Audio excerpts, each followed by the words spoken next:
आज हम लोग पढ़ रहे हैं क्लास 11 का क्लास 11 पेज नंबर है 36 नहीं सॉरी 35 है।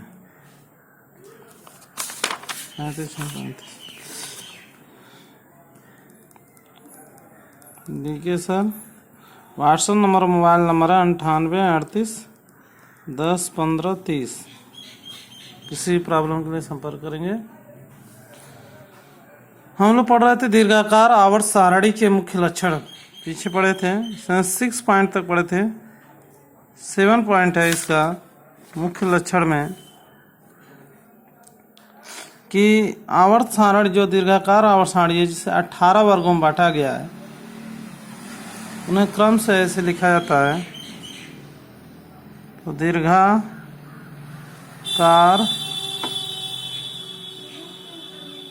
आवर्त सारणी को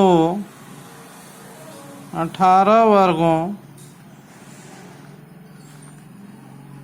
में बांटा गया है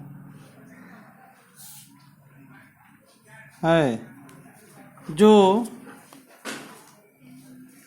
जिनका लिखना था जिनका क्रम इस प्रकार है।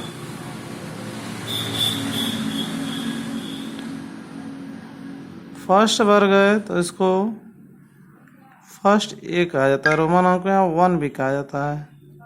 फर्स्ट सेकंड को सेकंड ए भी कहते हैं। थर्ड को जो है थर्ड बी कहा जाता है। फोर्थ को फोर्थ बी। फिफ्थ को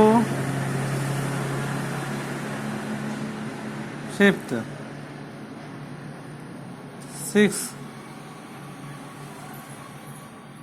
सिक्स हो गया। Fourth fifth B 6B।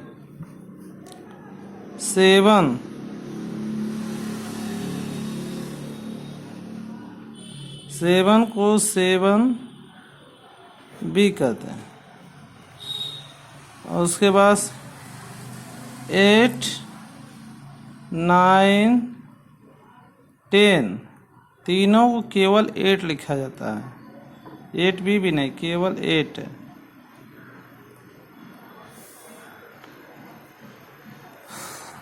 11 को फर्स्ट बी। 12 को सेकेंड बी। 13 को थर्ड ए आएगा। अब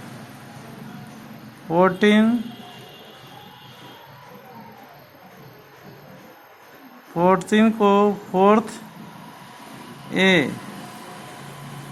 15 वाले को 5A। 16 6A।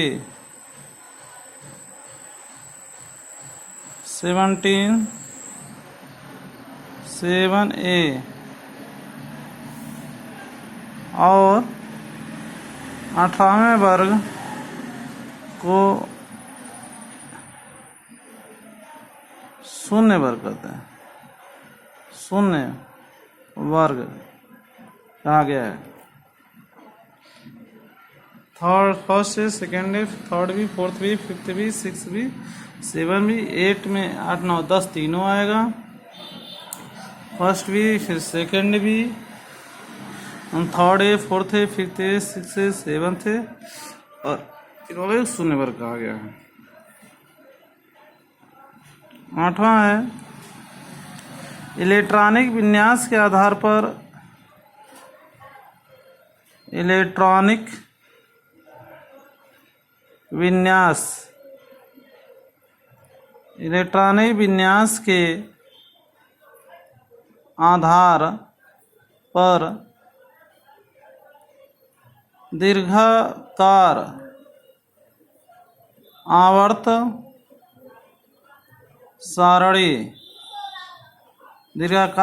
सारणी को 4 ब्लॉकों में बांटा गया है।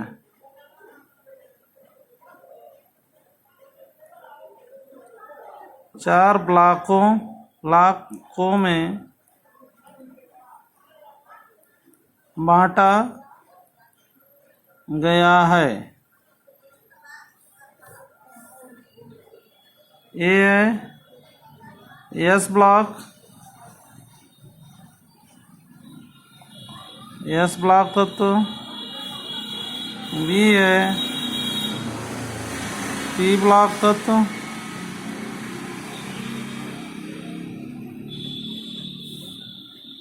सी है डी ब्लॉक तत्व।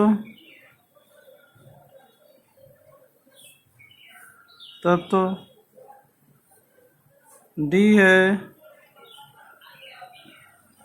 S P D F block तत्व।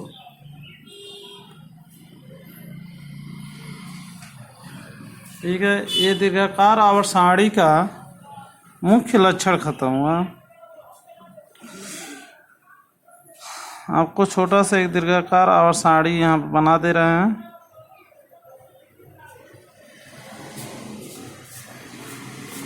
देखिए,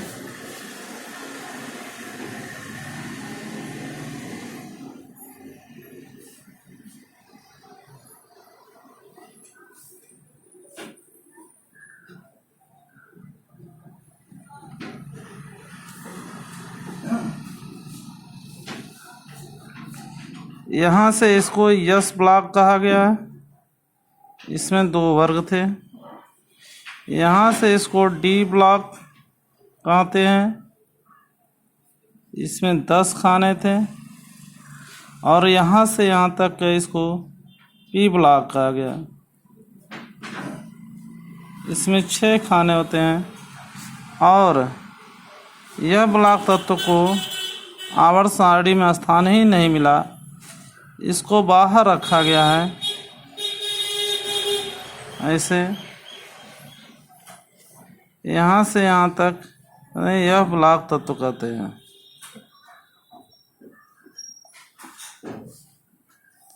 इसमें यहाँ से 14 खाने थे। इसको पहला वर्ग, इसको दूसरा वर्ग, 10 खाने होंगे। 1 2 3 4 5 6 7 8 9 10। 1 2 3 4 5 6 7 8 9 10। 6 खाने इसमें होंगे। 1 2 3 4 5 6। 1 2 3 4 5 6। 2 ये तीसरा, चौथा, 5वां, 6वां, 7वां, 8वां, 9वां, 10वां, 11वां, 12वां।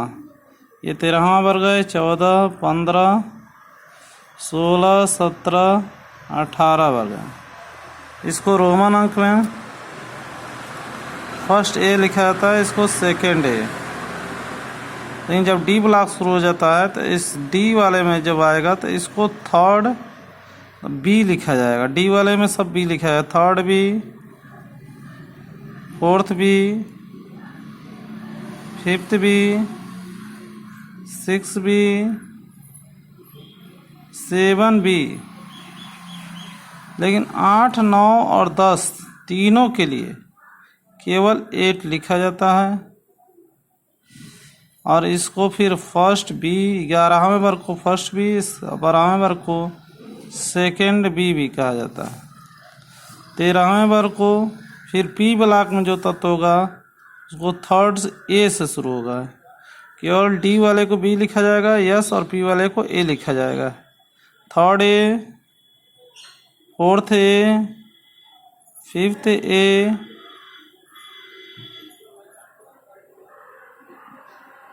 सिक्स ए, 7A और इसको शून्य वर्ग कहा गया। इसमें 14 कॉलम थे, 1 2 3 4 5 6 7 8 9 10 11 12 13 14 1 2 3 4 5 6 7 8 9 10 11 12 13 14। यहाँ प्रमाण क्रम पहले वाले को इसको लैंथेनाइड श्रेणी कहा गया। लैंथेनाइड श्रेणी के तत्व कहते हैं। और इधर व नीचे वाले को एक्टिनाइड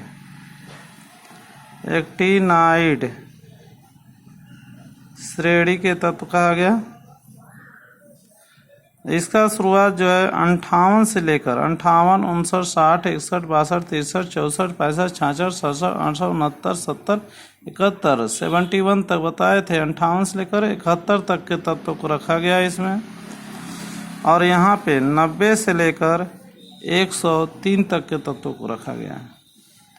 ऐसे इसमें इसको तो ऊपर से नीचे इसको कहता है, ऊपर से नीचे आएंगे तो इसको वर्ग कहा गया है, लेकिन बाएं तरफ जहाँ जाएंगे तो इसको आवर्त कहा जाता है। आवर्त इसमें कुल यहाँ से यहाँ तक 7 आवर्त हैं, 7 आवर्त में बांटा गया। ऐसे ऐसे 7 लाइन में बांटा गया। लेकिन ऐसे जो है 18 कलम 2 और देखिए 1 2 से लेकर 18 तक गिने हैं। 18 कलम खड़े और बाएं से दाएं से क्षैतिज से 7 आवर्तों में 7 कलम में बांटा गया। तो एस ब्लॉक, पी ब्लॉक, बीच में डी ब्लॉक और नीचे यह ब्लॉक तत्व कहा गया है। ठीक है, रोमन अंक भी बता दिए हैं और कभी कभी रोमन अंक में भी पूछ दिया जाता है, तो रोमन अंक भी जानना जरूरी है। केवल डिजिटल नंबर में 1 2 3 4 5 में पूछा है तो 1 2 3 4 5 भी पता। ठीक है, अब हम लोग पढ़ेंगे दीर्घाकार आवर्त सारणी के दोष। इसके भी कुछ कमियां रह गई थी। दीर्घाकार आवर्त सारणी के दोष।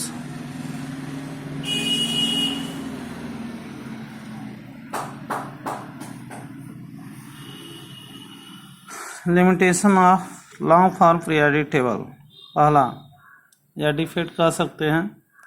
पहली कमी यह है कि अभी भी हाइड्रोजन का एक निश्चित स्थान नहीं हुआ। ये पहले वर्ग में हाइड्रोजन को रखा गया है और यहाँ 17वें वर्ग में भी हाइड्रोजन को रखा जा सकता है। लेकिन आप जो चार्ट टेबल देखें वो केवल पहले वर्ग में दिखाया गया है।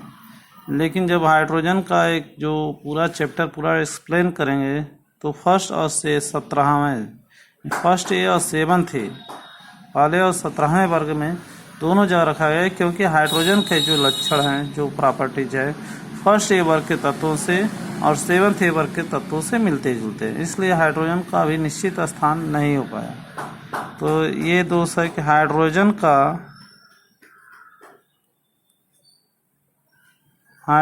का आवर्त सारणी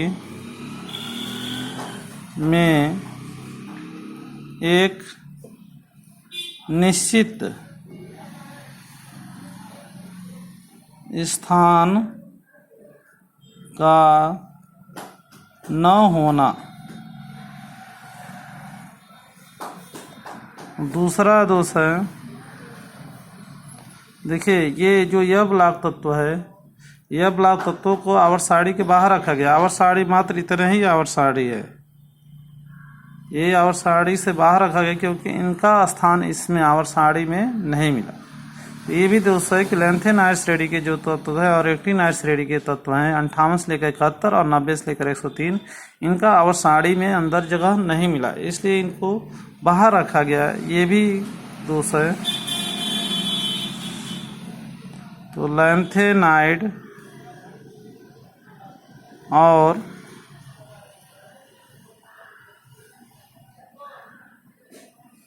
एक्टिनाइड, लैंथेनाइड और एक्टिनाइड श्रेणी के तत्वों का आवर्त सारणी में स्थान न होना, ये भी एक कमी थी कि आवर्त सारणी में का स्थान ही नहीं मिला, आवर्त सारणी में स्थान न होना। ये दो मुख्य कमियां हैं। वैसे भी तो परिवर्तित संयोजकता का प्रदर्शित होना अभी भी है। और देखिए इनको यस ब्लॉक तत्व क्यों कहा गया। इसमें पहले वर्ग और दूसरे वर्ग के तत्वों को, क्योंकि इसमें जो भी तत्व होंगे, जैसे है इसमें हाइड्रोजन है, उसके बाद lithium, sodium, potassium, rubidium, caesium, francium है, और इसमें beryllium, magnesium, calcium, strontium, barium और रेडियम है। इनका किसी का भी इलेक्ट्रॉनिक कॉन्फ़िगरेशन लिखा जाएगा SpDF के अकॉर्डिंग, तो अंतिम इलेक्ट्रॉन वही एस ऑर्बिटल में भरता है, एस ब्लॉक तत्व का है। और इसमें P वाले का अंतिम इलेक्ट्रॉन P वाले में भरेगा, D वाले का D ब्लॉक में भरेगा, F वाले का F ब्लॉक में बनेगा। मतलब एस ब्लॉक के तत्वों का कैरेक्टर शो करेगा तो एस ब्लॉक तत्व कहलाएगा, P ब्लॉक तत्व होगा तो P ब्लॉक तत्व कहलाएगा। ठीक है, अंतिम इलेक्ट्रॉन एस में भरता है तो एस ब्लॉक तत्व होगा, P में भरेगा P ब्लॉक तत्व होगा, D में भरेगा D ब्लॉक तत्व होगा। अब देखिए इसको ब्लॉक के बारे में हम लोग आगे पढ़ेंगे। अभी दीर्घाकार आवर्त सारणी के मुख्य लक्षण और इसके दोष हो गया।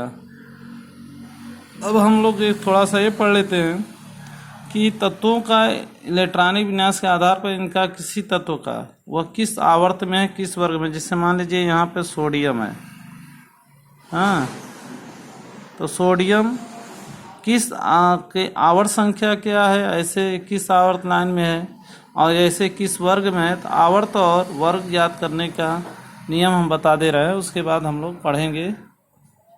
इसके बाद आवर्त और तत्वों का आवर्त सारणी में स्थान का निर्धारण करेंगे, यानी आवर्त और वर्ग बताएंगे।